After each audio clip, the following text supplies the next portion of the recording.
ध्यानाभ्यास के लिए कृपया अपने नेत्रों को बंद कर लीजिए। बाहर का जानना बंद रखिए। अपना दर्शन करिए। अपना दर्शन ही देव दर्शन है, परमात्मा दर्शन है। पर का ज्ञान इंद्रियादि के पराधीन है, परोक्ष है। अपना दर्शन प्रत्यक्ष है, अतीन्द्रिय सुख के संवेदन रूप है। अपने दिव्य शरीर का एहसास करिए। अपने आभ्यंतर अमूर्त शरीर को दिव्यपना है, क्योंकि वह सुख स्वभावी है। हमें सुख की ही कामना है, इसलिए केवल अपने आभ्यंतर शरीर से जुड़कर रहना है। यही योग है, यही आत्मदर्शन है। दर्शन योग रूप है और ज्ञान भोग रूप है। ज्ञान दर्शन साथ नहीं होते। ज्ञान को छोड़कर आत्मदर्शन करिए। अपने शरीर का एहसास करिए। आपका आभ्यंतर शरीर आपको सदा ही उपलब्ध है, क्योंकि वह आप स्वयं ही है। यही अभेद भक्ति है, अभिन्न साधन साध्य भाव है। साधन भी आप हैं और साध्य भी आप हैं। अपनी मूर्त साधन है और अपनी मूर्त के सन्मुख रहना वह साधन है, और साध्य मोक्ष मार्ग और मोक्ष है। दुखों से मुक्त होना है, उत्तम सुख को पाना है। अपने शरीर का एहसास करते रहिए। इतना ही धर्म का स्वरूप है, इतना ही कर्तव्य है, इतना ही चारित्र है। शरीर के एहसास से तात्पर्य जो शरीर में सुख दुख की अवस्था है, उसको हमने समभाव से भोगना है। ध्यान का वास्तविक स्वरूप इतना ही है। ध्यान को फैलाना नहीं है। अपनी मूर्त हमको अनुभव में आती है। सिर से पैरों तक ये मैं हूँ, ऐसा एहसास सबको होता है। उस एहसास को ही करते रहना है। इस प्रकार मोक्ष मार्ग सुलभ भी है। स्वभाव दुर्लभ नहीं होता, क्योंकि वह स्वाधीन होता है। धर्म सुलभ है, क्योंकि वह स्वाधीन है। और धर्म अपने आभ्यंतर शरीर के एहसास संवेदन करने रूप है, जिसमें कुछ भी राग द्वेष नहीं है, वीतरागता है, कुछ भी विकल्प नहीं है। ज्ञान को छोड़कर दर्शन करना है।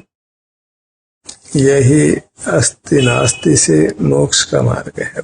और दोनों को एक साथ नहीं कर सकते तो मार्ग अवक्तव्य है।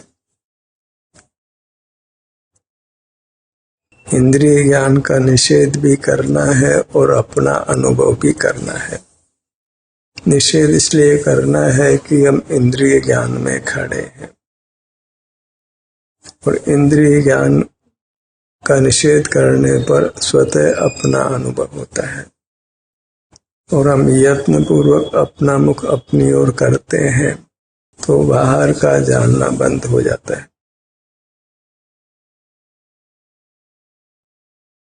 संक्षेप इतना ही है कि ज्ञान दर्शन दोनों साथ नहीं होते, तो ज्ञान को छोड़कर दर्शन करना है।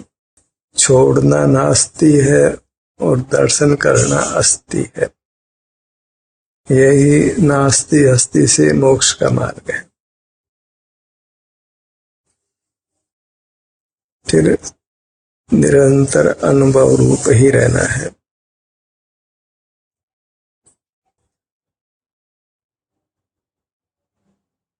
शरीर के विभिन्न भागों का एहसास करिए। अभी कर्म का संबंध होने से संपूर्ण शरीर एक साथ अनुभव में नहीं आता और संपूर्ण शरीर में एक समान संवेदना भी नहीं मिलती है, क्योंकि संपूर्ण शरीर में एक शरीर का पुद्गल नहीं बंधा हुआ है। हम एक परमाणु से नहीं बंधे हैं, अनंत परमाणुओं से बंधे हैं। इस कारण से उनके निमित्त से हमारे परिणाम भी अनंत प्रकार जैसे हो जाते हैं। चित्र विचित्रता होती है, बहुरूपिया होते हैं। लोक में भी बहुरूपिया को सम्मान नहीं मिलता है। हमें एक रूप रहना है। स्वभाव की एक रूपता है। स्वभाव केवल सुख रूप है, तो उस सुख का ही अनुभव करते हुए रहना है।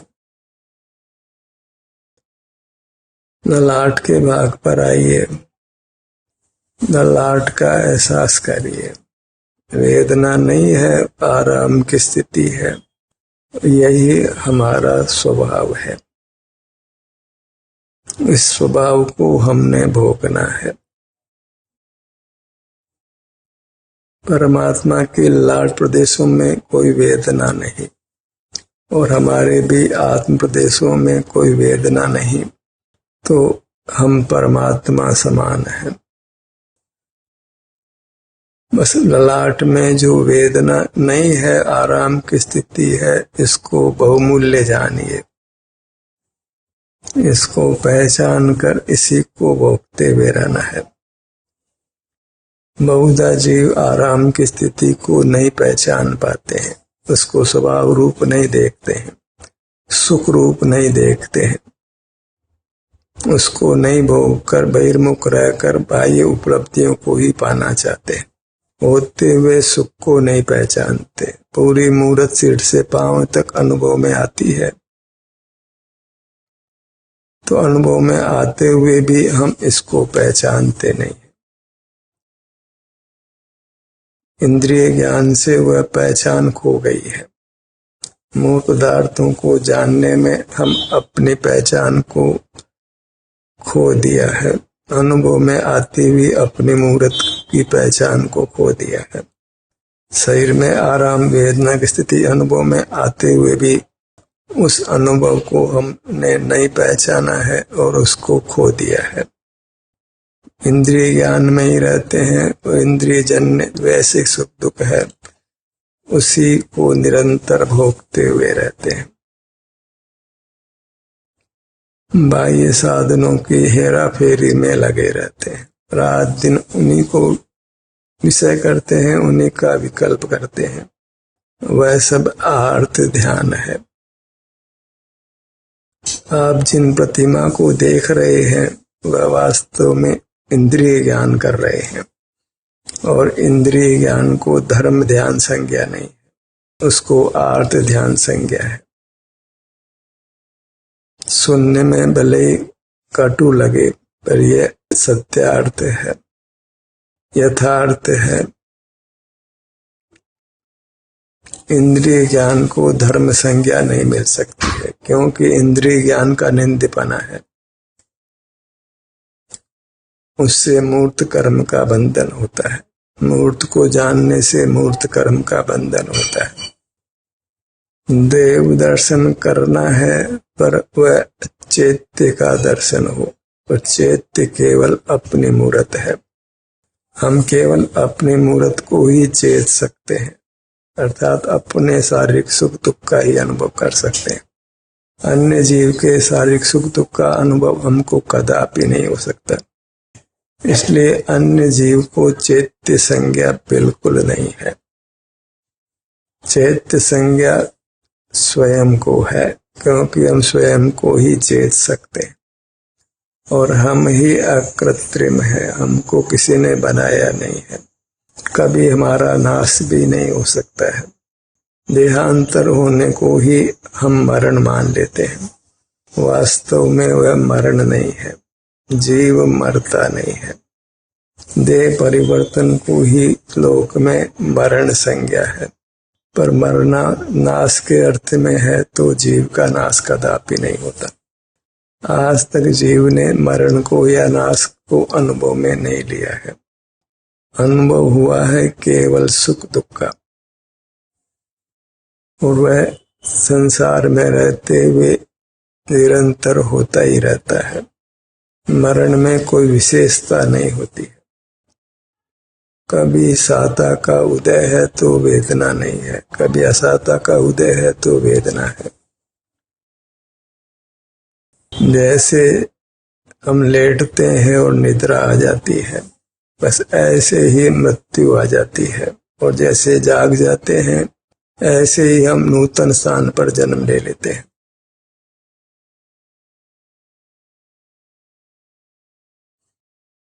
इस जन्म मरण की प्रक्रिया से मुक्त होने का एक ही उपाय है, अपने शरीर का एहसास करना। प्रथम तो इसका परिचय करिए कि यह आभ्यंतर शरीर में हूँ, ये मेरा स्वरूप है, ये दिव्य है, परमात्मा रूप है, सुख स्वभावी है। इसी से युक्त रहना वह मोक्ष का मार्ग है। युक्त रहना अर्थात यहाँ जो भी शारीरिक सुख दुख की स्थिति है उसका अनुभव करना, इतना ही मोक्ष का मार्ग है। ध्यान के नाम पर दुनिया में नाना बातें कही जाती हैं, वे सब वास्तव में ध्यान नहीं है। ध्यान नाम स्व संवेदन का है। सिर से पैरों तक ये मैं स्व हूँ, हमको सुख दुख का संवेदन होता है, उसका संवेदन ही करते हुए रहना है। अंगों के नाम का जब विकल्प करते हैं तो उस विकल्प के समय भी संवेदन नहीं होता है। जहां भी संवेदना मिले उस संवेदना को भोगते हुए रहना है, कुछ विकल्प नहीं करना है।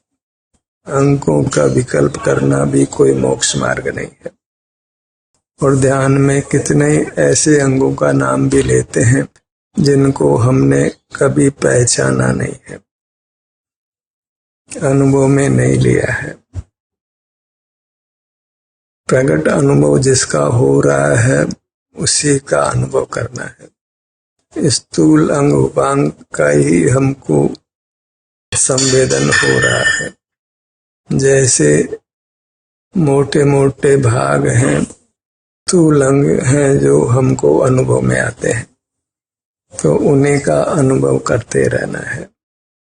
भीतर के अंग उपांग का संवेदन तो तभी होता है जब वे रोगग्रस्त होते हैं, तो वहाँ वेदना का अनुभव होता है। अंत शरीर के भीतर के अंग उपांगों का हमको कोई संवेदन नहीं होता है, तो भीतर के नाना अंग उपांगों का विकल्प करना भी कोई योग्य नहीं है। नेत्रों के भाग पर आइए। अपने विभिन्न भागों का जिनको हमको परिचय है, उन्हीं अंग उपांगों को अभी लक्ष्य में लेना है। जिनका परिचय नहीं है तो उनका विकल्प भी नहीं करना है। कानों का भाग, मोक्ष मार्ग को सरल ही रखिए, क्योंकि जब इसको हम दुष्कर कर देते हैं तो उसको नहीं कर पाते। तो 7 चक्रों की चर्चा होती है तो वे चक्र भी कोई प्रकट हमको अनुभव में नहीं आते हैं, तो उनकी चर्चा करने का भी कोई उत्तम फल नहीं है।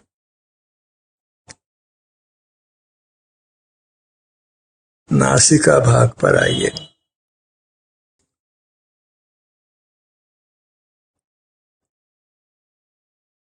परिचित अंग उपांगों को ही लक्ष्य में लीजिए। मार्ग को सहज रखिए, सरल रखिए।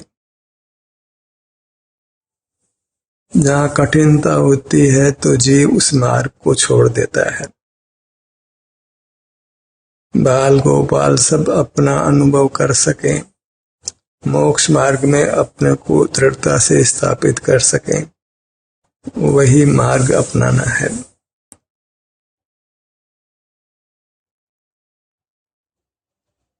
नासिका भाग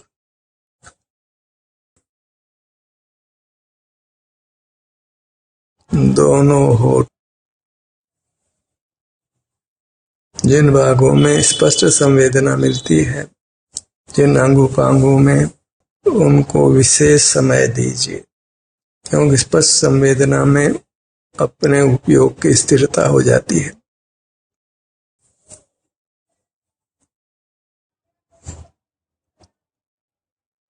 जिह्वा भाग तालु, दंत पंक्ति, ठुड्डी,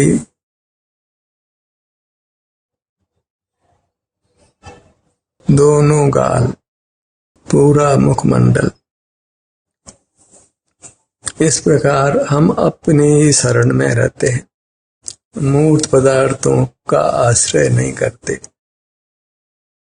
मूर्त पदार्थों में सुख बुद्धि समाप्त होती है।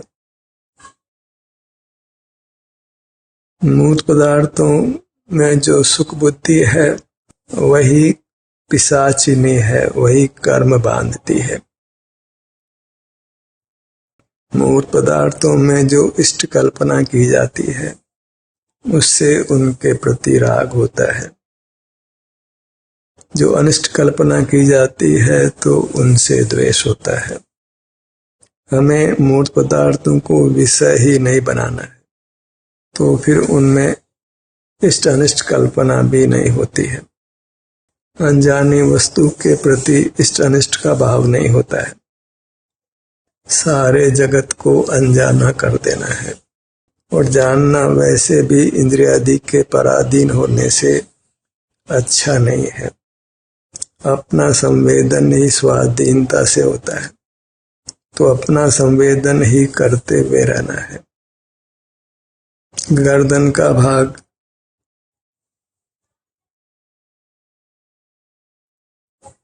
इस प्रकार हम बिना हिले डुले भी, बिना कोई व्यायाम आसन किए हुए ही कर्मों का नाश कर परमात्मा दशा को पा सकते हैं, उत्तम सुख को पा सकते हैं।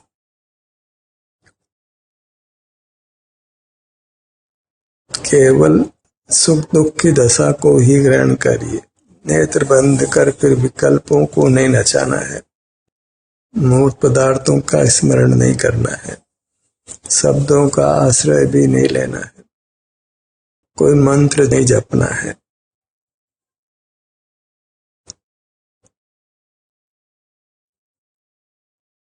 सीने के भाग पर आइए।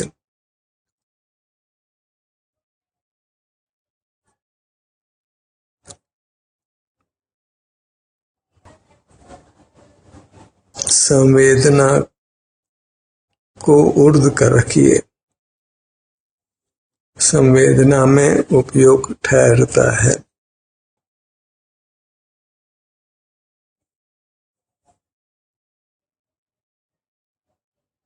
स्वसंवेदन इतना ही मोक्ष का मार्ग है। एक शब्द से ही मोक्ष मार्ग का ग्रहण करिए, और दो विभाग करें तो स्वयं में अपना आभ्यंतर अमूर्त शरीर लीजिए, और संवेदन में जो भी सुख दुख की दशा है अनुभव में आ रही है तो उसका अनुभव करते हुए रहिए।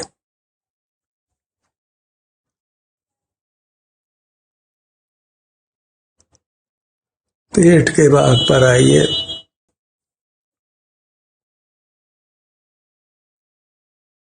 भीतर के अंग उपांग हमको कोई स्पष्ट रूप से भाषित नहीं होते, तो उनका विकल्प भी नहीं करना है।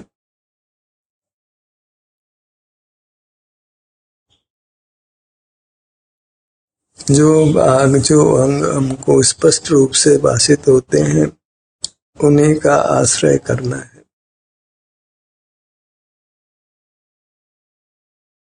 क्षेत्र में आप भ्रमण कर सकते हैं, विहार कर सकते हैं। जैसे पेट के ऊपर का भाग, नीचे का भाग, बायां भाग, दायां भाग, मध्य भाग, क्षेत्र का विभाग करके अपना अनुभव करिए। यही ध्यान की यथार्थ विधि है। कोई विकल्प नहीं करना है, न क्षेत्र का विभाग करके अपने क्षेत्र में विचरण करना है। बायां सीने का भाग, दायां सीने का भाग, मध्य का स्थान,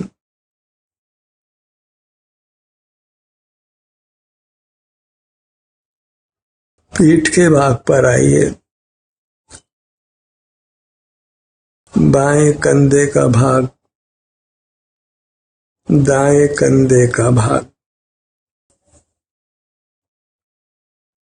बाएं कंधे के पीछे का भाग, दाएं कंधे का पीछे का भाग। शरीर के विभिन्न अंगों का परिचय तो माता पिता एकदम बचपन में ही करा देते हैं। उन्हीं अंगों का हमने पुनः पुनः अनुभव करना है और उस अनुभव में हमको सुख दुख का संवेदन होता है। अभी कर्म का विपाक होने से दुख का भी संवेदन होता है,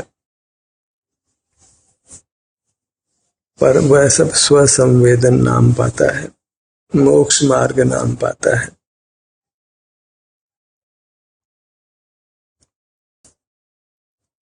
दाहिनी भुजा, अन्य कुछ घटनाएं भी हमारे भीतर हो सकती हैं, पर उनको ऊर्ध्व नहीं करना है। चला चला कर उनको लक्ष्य में भी नहीं लेना है।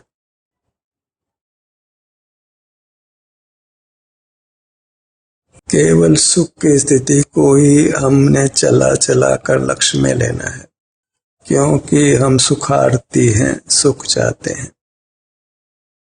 ध्यान का प्रयोजन भी सुख की प्राप्ति है। परमात्मा दशा में भी केवल सुख ही मिलता है।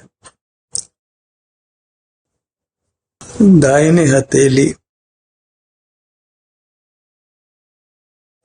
मार्ग को संक्षिप्त ही रखिए। केवल अंग उपांगों पर आकर वहां जो भी सुख दुख की दशा है उसका संवेदन करते हुए रहना है।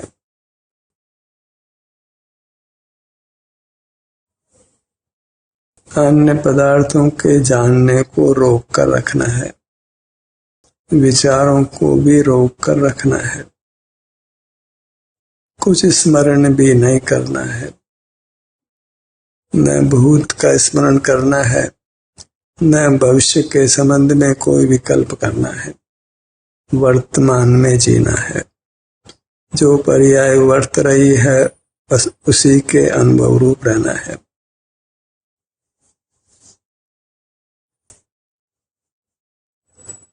दाहिने हाथ का अंगूठा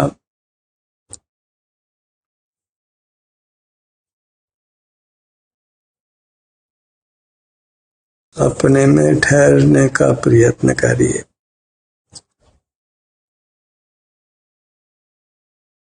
वृत्ति फिर बहिर्मुख हो जाती है तो उसके प्रति खेद का भाव लाइए।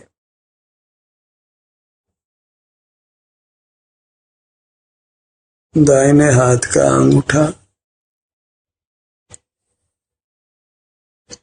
तर्जनी अंगुली, मध्यमा, अनामिका, कनिष्ठा।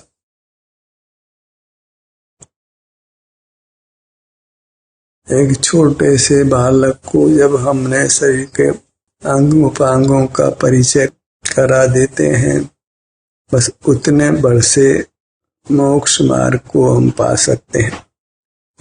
इससे अधिक ज्ञान की आवश्यकता नहीं है। दाहिनी हथेली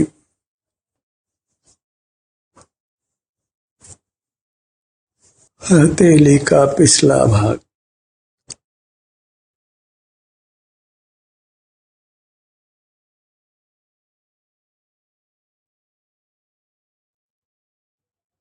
जो शरीर में तीव्र संवेदना हो तो स्वतः ही उसका अनुभव हो जाता है। कोई दर्द हो तो सहज ही उसका अनुभव हो जाता है। बस उस अनुभव को हम मोक्ष मार्ग नाम नहीं देते हैं, मानते नहीं हैं।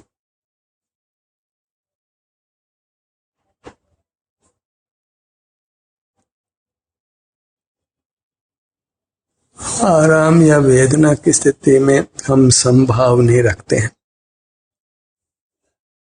आराम भी नहीं भोगना चाहते हैं, उस समय बहिर्मुख रहते हैं, और वेदना को तो बिल्कुल ही नहीं भोगना चाहते।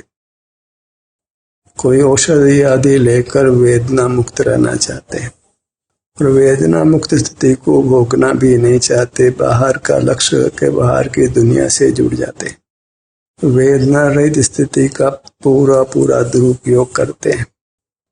दाहिने हाथ की कलाई का भाग, कलाई से कोहनी तक का भाग, कोहनी से कंधे तक का भाग, छोटे छोटे बालक भी इस प्रकार अंतर में विचरण कर सकते हैं और अन्य को भी उन अंगों पर जाने का निर्देश भी दे सकते हैं। पर सहज ही हम उसको मोक्ष मार्ग नहीं मान पाते हैं। कोई बहुत ज्ञान अर्जित करें, वो बहुत बाहर का क्रियाकांड करें, उसको ही हम धार्मिक ज्ञान, धार्मिक क्रिया मान लेते हैं। और धार्मिक ज्ञान तो इतना ही है कि मार्ग स्वसंवेदन रूप है। अपने अंग उपांगों में जो स्वास्थ्य की स्थिति है, आराम वेदना की स्थिति है, जो हमको सहजता से अनुभव में आती है, उसी का सतत अनुभव करते हुए रहना है। मूर्त पदार्थों में शरण नहीं ढूंढना है, वे पर हैं, सदा उपलब्ध भी नहीं है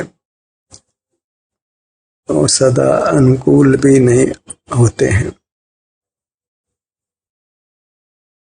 अपने मूर्त के प्रति ही भक्ति का भाव लाइए, यही परमात्मा की भक्ति है, परमात्मा की आराधना है, परमात्मा की पूजा है। ध्यान का सत्र यही समाप्त होता है।